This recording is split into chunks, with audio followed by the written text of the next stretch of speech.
Hey guys, in this video we're going to go over how to transfer money from CoinStats to Cash App. Now first of all, let me explain that CoinStats is actually primarily a portfolio tracker and an analytics platform. It's not an exchange or wallet in itself where you can hold your funds, but you can connect your crypto to it. So I'll show you how to connect Cash App.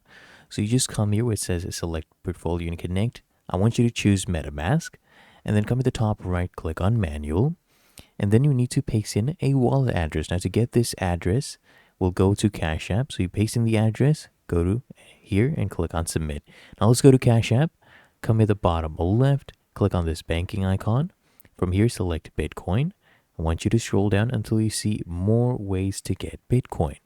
Now, I want you to just tap on deposit Bitcoin and you'll get your Bitcoin address. You go back to CoinStats, you paste it in where it said put in the address, and then you just tap on submit and you would have connected CoinStats to Cash App and you'll be able to track everything. Really that easy. If you found this helpful, make sure you smash that like button and subscribe to the channel.